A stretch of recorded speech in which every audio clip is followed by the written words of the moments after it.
He wasn't the tallest, the strongest, or the prototype. Fran Tarkenton looked like the quarterback the league told you not to draft. And then he tore up the map. While others stood like statues, he ran in circles that looked like mistakes, then turned those spirals into symphonies. Was it recklessness, or the beginning of a new kind of quarterbacking? How did a kid from Athens, Georgia, become the mad conductor of controlled chaos, leading teams that wore heartbreak like a badge, yet reshaped how the NFL thought about offense? Tonight, we follow the man who scrambled past expectation, who made time elastic and defenses dizzy, who left the game as its all-time passing leader and forever its greatest improviser. This is the story of how Fran Tarkenton turned doubt into design. If you love deep NFL stories, like, comment, and subscribe to Endzone Stories. Let's dive in. Fran Tarkenton was born in Richmond, Virginia in 1940, but his heart was forged in Athens, Georgia, a small-town kid with big dreams and a mind that refused to stay still. From a young age, he wasn't the kind to follow the playbook. While other kids practiced the same drills, Fran improvised, dodging imaginary defenders and throwing passes on the run long before the NFL even imagined such a thing. At the University of Georgia, that wild creativity met structure, and sparks flew. He became the starting quarterback for the Bulldogs, known for his never-say-die attitude.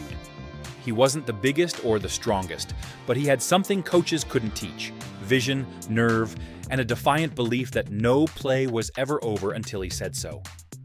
In 1959, Tarkenton led Georgia to an SEC championship, creating plays that no coach had drawn. When he scrambled, fans held their breath. Would this be chaos or genius? Usually, it was both. That duality between chaos and control would define his entire career. Fran wasn't just playing football, he was reinventing it, one broken play at a time. By the time the NFL came calling in 1961, nobody was sure if his style would work against the pros. But Fran Tarkenton didn't care. He had spent his whole life proving that normal wasn't the only way to win. When Fran Tarkenton entered the NFL in 1961, he joined the expansion team Minnesota Vikings, a franchise with no history, no identity, and no expectations. Most rookies would have been overwhelmed. Fran saw an open canvas. His first game would become instant legend. Facing the Chicago Bears, one of football's toughest defenses, Tarkenton came off the bench and threw 4 touchdown passes, leading an impossible comeback win. The league had never seen anything like him. He didn't stand tall in the pocket. He danced out of it, ran backwards, sideways, any direction that kept him alive long enough to find a receiver. Commentators didn't know what to call it. Some said it was panic, others said it was brilliance. But the results spoke louder than the confusion. Fran Tarkenton's scrambling wasn't desperation. It was innovation. Opposing coaches hated it. Defenders called him the little Houdini, disappearing just when they thought they had him trapped. Even his own coaches weren't sure how to coach him. But that was the point.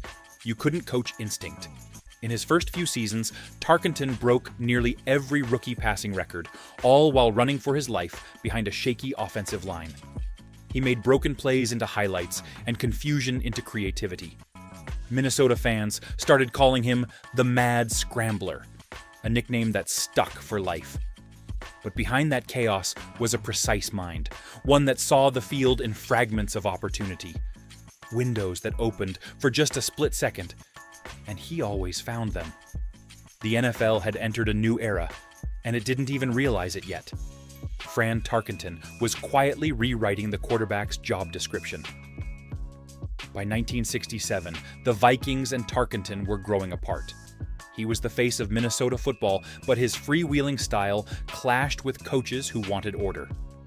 When the New York Giants offered a trade, Tarkenton saw both a challenge and a chance to prove he could thrive under the brightest lights in football.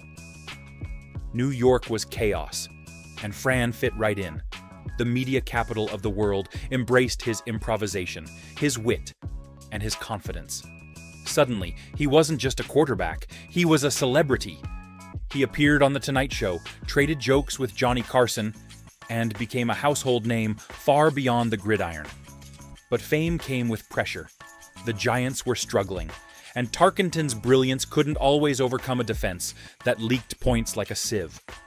He put up huge numbers, throwing for over 3,000 yards multiple times, unheard of in the late 60s. But victories were scarce. Critics said he was flashy, but not a winner.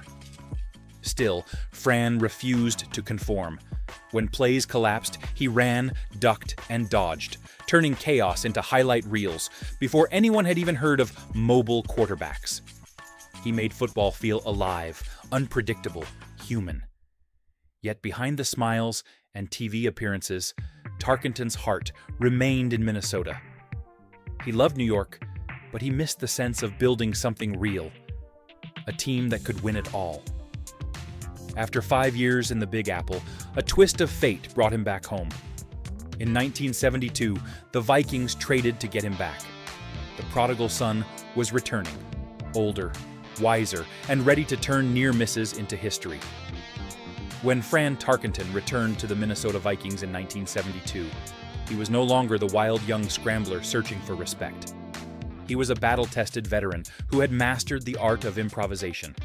The kid who once ran for survival was now orchestrating chaos with surgical precision.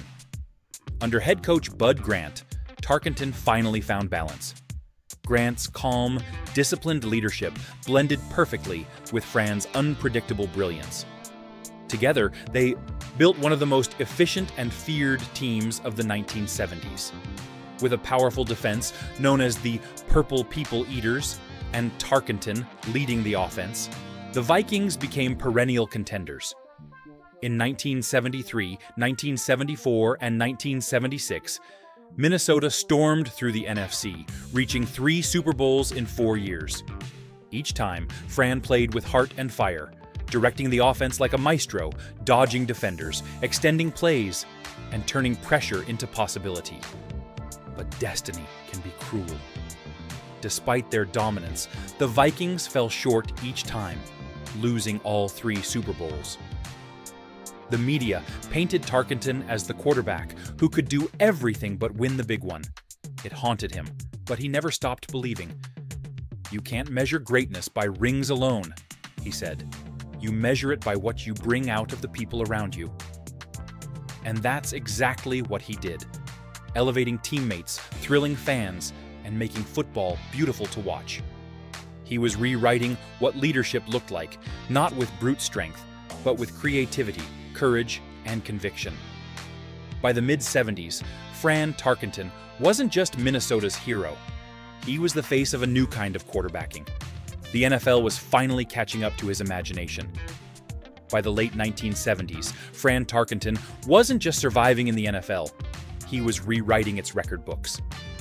At a time when quarterbacks were expected to stand still, Tarkenton's ability to extend plays made him nearly unstoppable. He wasn't just improvising anymore, he was orchestrating controlled chaos with mastery. In 1975, he delivered one of his finest seasons, throwing for over 2,900 yards, leading the Vikings to a 12-2 record and winning the NFL MVP award. He was no longer just the Scrambler. He was a technician, dissecting defenses with precision passing and an unmatched sense of timing. By the time he retired, Tarkenton held every major passing record in NFL history. Career passing yards, 47,003, completions, 3,686, and touchdown passes, 342. Numbers that stood for nearly 2 decades until legends like Marino and Favre came along. But what truly set him apart wasn't just stats. It was how he changed the game. Before Tarkenton, mobility was seen as panic. After Tarkenton, it became a weapon. He inspired generations of quarterbacks, from Steve Young to Russell Wilson, who would turn movement into magic. He also showed that leadership wasn't about yelling or grandstanding. Fran led through confidence and control, knowing when to take risks and when to trust his instincts. Off the field, his sharp mind made him one of the first players to become a successful businessman and TV personality after retirement. He hosted That's Incredible, became a motivational speaker, and proved that his creativity extended far beyond football. Fran Tarkenton didn't just play the game, he stretched its limits.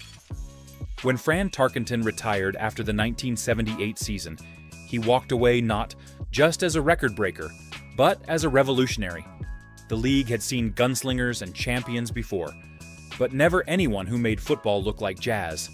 Every play was a riff, every scramble a solo. He didn't just play quarterback, he performed it.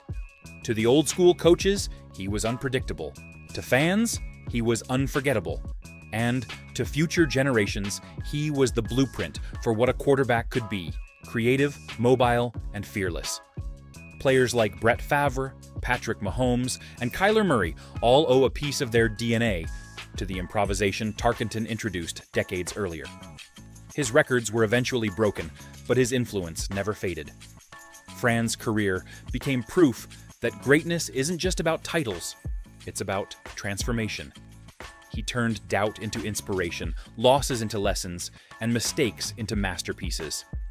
In 1986, he was inducted into the Pro Football Hall of Fame, forever cemented among the game's immortals. Yet, even then, Tarkenton stayed humble. "I never tried to be someone else," he said. "I just tried to make the most out of every broken play." Today, when a quarterback escapes the pocket, spins, and launches a perfect pass on the run, that's Tarkenton's spirit, still echoing through the field. He may not have worn a Super Bowl ring, but he left something far greater: a new way to see the game. Fran Tarkenton didn't just outrun defenders, he outran expectations, critics, and even time itself. He made chaos beautiful, and that, more than any championship, is eternal. And that's the story of Fran Tarkenton, the man who turned football into poetry in motion.